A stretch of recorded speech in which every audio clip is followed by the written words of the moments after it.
Tu sais, ce qui fait vraiment mal quand tu regardes tes finances d'entrepreneur, c'est pas forcément ton chiffre d'affaires qui est bas, c'est pas que tu n'as pas assez de clients, c'est surtout en fait de réaliser que tu galères pour un ou plusieurs clients qui au final te rapportent absolument que dalle ou pire même qui d'ailleurs te coûtent de l'argent.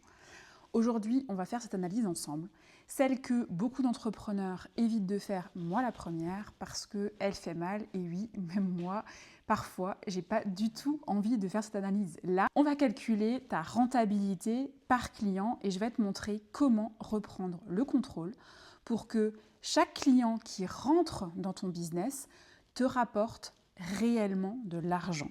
Alors voilà ce qui se passe dans ta tête d'entrepreneur, c'est que tu te lèves le matin, tu regardes ton planning, tu as 3 rendez-vous clients dans la journée et tu te dis « c'est fantastique, je bosse ».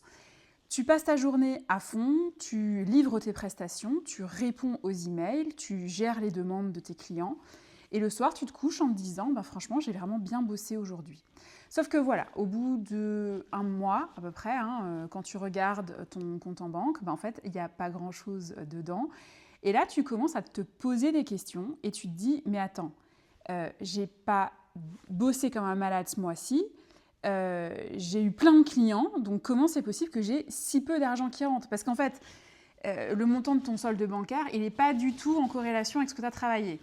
Et c'est là que ça fait vraiment mal, parce qu'en fait, tu réalises que tu confonds activité et rentabilité. Et tu te dis que parce que tu es occupé, parce que tu as du travail, forcément tu gagnes de l'argent. Mais la réalité, c'est que certains de tes clients, ils te coûtent beaucoup plus que ce qu'ils ne te rapportent. Et tu sais pas combien te coûte réellement un client. Tu comptes juste ce qu'il te paye, donc le chiffre d'affaires que tu as facturé et du coup que tu encaisses, point final. Mais tu comptes pas le temps que tu passes à répondre à ces messages à toute heure de la journée, voire de la nuit. Tu comptes pas les allers-retours, les modifications, les petits services gratuits que tu vas lui rendre, les heures que tu passes à échanger avec tes clients par mail, par WhatsApp, par Slack, bref, tout ce temps que tu ne comptes pas. Tu comptes pas non plus tes charges, tes outils, ton temps de prospection pour décrocher ce client en particulier. Si tu me découvres sur cet épisode, je suis Lucille, diplômée d'expertise comptable et spécialisée en création d'entreprise et développement de business. J'ai bossé pendant plus de 17 ans dans la profession d'expert comptable et depuis plus de 3 ans maintenant, j'aide les solopreneurs et les indépendants à lancer un business rentable, trouver leurs premiers clients ou structurer leur activité pour booster leur chiffre d'affaires s'ils ont déjà créé leur entreprise. Le résultat, c'est que tu as cette sensation permanente en fait de courir après l'argent. Tu travailles de plus en plus pour gagner pareil, voire moins. Tu te retrouves dans cette spirale où tu vas accepter n'importe quel client à n'importe quel prix parce que tu te dis, en fait, au moins ça rentre. Sauf que non, ça rentre pas vraiment, parfois même ça sort. Et dans cet épisode, je vais te donner la méthode exacte pour calculer ta rentabilité par client. Et attention, je te préviens, ça risque de piquer un peu. Alors la première étape, c'est que tu vas lister tous tes clients des 3 derniers mois ou des 3 prochains mois, peu importe si tu veux faire cette analyse a posteriori ou a priori. Tous, même celui à qui tu as payé 50 € pour un petit truc vite fait, même celui qui te demande des conseils entre nous, et pour chaque client, tu vas noter combien il t'a payé. C'est ça, en fait, cette partie assez facile, c'est cette partie que tout le monde fait. La deuxième étape, et c'est là que ça se corse, tu vas noter combien d'heures tu as passé réellement sur ce client. Et je dis bien réellement. Pas juste les heures de prestation, mais ça va être les heures de rendez-vous commercial pour le décrocher, les heures passées à préparer ces dossiers, à préparer la prestation, les heures passées à répondre à ces messages WhatsApp ou Slack le dimanche soir, en semaine, par mail, etc. Les heures de déplacement s'il y en a, mais aussi les heures de formation que tu as dû prendre pour répondre à sa demande spécifique. Pour ça, tu peux utiliser un outil comme par exemple Toggle qui fait très bien en fait le recensement de tes heures que tu passes sur une mission en particulier, sur un client en particulier. Même en version gratuite, ça fait le job. Ou alors, tu fais très très simple, tu prends un tableau Excel et tu vas noter en fait toutes les heures que tu passes. Et après, avec des filtres, tu vas avoir justement les heures totales passées par client ou par type de mission. Et là, tu vas te rendre compte que ton client qui te paye 1 000 €, en fait, tu as passé 25 heures dessus. 25 heures. Ça fait 40 € de l'heure. Sauf que tu n'es pas salarié, tu n'as pas de congé payé. Donc, quand tu pars en vacances, en fait, il n'y a plus rien qui se passe. Dans ton business, tu n'as pas de mutuelle, tu as des charges qui courent, et même quand tu es en vacances. Donc, une fois que tu as fait ça, 3e étape, tu vas calculer tes charges. Et là, ce n'est pas juste les charges que tu as pour délivrer ta presta à ton client, ça va être les charges dans leur intégralité, tes outils, ton téléphone, ton bureau, ta formation, ta compta, tes assurances, tout. Moi, dans mes accompagnements individuels, accélération business ou création d'entreprise, peu importe, mais en fait, on fait cet exercice en détail parce que c'est la base pour savoir si ton business il est rentable ou pas. Alors, on va prendre un exemple concret. Mettons que tes charges, elles représentent 40% de ton chiffre d'affaires. C'est une moyenne correcte pour un solopreneur. Ton client a 1 000 €, en fait, tu vas enlever 40% de charge, il va te rester à la fin 600 €. Tu divises tes charges par 25 heures réelles, ça fait 24 € de l'heure net. 24 €. Le SMIC horaire, pour rappel, il est à peu près à plus de 12 €. Donc, alors ok, tu vas gagner 2 fois plus qu'un SMIC, mais toi, tu n'as pas de congé payé, tu n'as pas de sécurité de l'emploi, tu n'as pas l'assurance que ton salaire il tombe à la fin du mois, tu n'as pas de répit pour aller chercher des clients tous les jours, et ta journée, elle se termine jamais à 17 h, en tout cas pas dans ta tête, parce que à ton business, en fait, tu y penses tout le temps en réalité.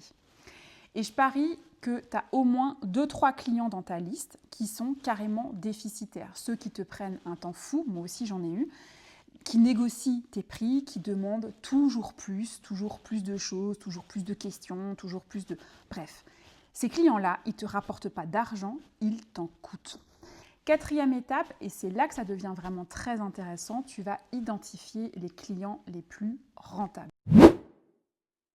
Ceux qui te payent bien, ceux qui respectent ton temps et qui ne négocient pas et qui ne sont pas toujours là à te dire « mais j'ai besoin d'une réponse demain », ceux qui recommandent ton travail. Et tu vas analyser ce qu'ils ont en commun, leur profil, leurs besoins, comment ils t'ont trouvé.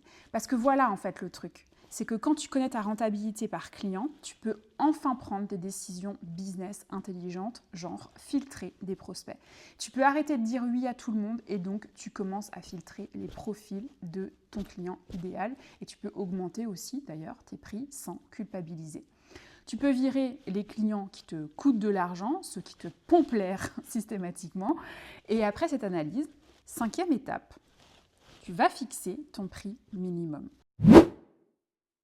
Tu vas prendre ton coût horaire réel, tu vas ajouter ta marge que tu auras calculée en fonction de tes objectifs business et notamment tes objectifs de rémunération, donc ce que tu veux percevoir comme salaire de ton entreprise. Et en dessous de ce prix-là, en fait, tu dis non, point final, c'est terminé. Même si le client il insiste, même si c'est dur financièrement, parce qu'en fait, travailler à perte, c'est pas de l'entrepreneuriat, c'est de la charité ou du bénévolat, tu l'appelles comme tu veux. Je sais que c'est difficile à entendre, je sais que quand on a peur de manquer de clients, on a tendance à accepter n'importe quoi, mais en fait, regarde les chiffres en face. Un client qui te fait perdre de l'argent, il t'empêche d'aller chercher un vrai client rentable. Il va bouffer ton temps, il va bouffer ton énergie et il va aussi surtout bouffer ta motivation et ton envie de te lever le matin. Je vais te parler de Claire, qui ne s'appelle pas Claire et pour les besoins de cet épisode, j'ai dû anonymiser son nom. Une community manager freelance que j'accompagne en individuel en accélération business depuis février dernier. Quand elle est arrivée dans mon programme chez moi, elle me disait « Lucille, je ne comprends pas, mais je travaille 50 heures par semaine. J'ai des clients, mais à la fin du mois, je n'arrive même pas à me verser 1 500 € de salaire. » On a fait exactement cette analyse ensemble quand on a démarré le programme d'accélération business. Elle avait 6 clients réguliers. Sur le papier, ça avait l'air assez bien. Quand on a calculé sa rentabilité par client, en fait, c'est là qu'on s'est rendu compte que 3 de ses clients la faisaient carrément bosser à perte. Il y avait notamment une entrepreneur qui lui payait 800 € par mois pour du community management à différents niveaux sur plusieurs de ces réseaux sociaux. Ça paraissait correct comme ça quand on regardait le truc vite fait, sauf qu'en analysant ses heures de travail, elle passait 25 heures par mois rien que sur cette cliente. Entre les rendez-vous, la stratégie éditoriale à faire chaque mois, les posts à préparer et surtout les échanges qu'elles avaient ensemble en continu, et en fait ça ne peut pas marcher.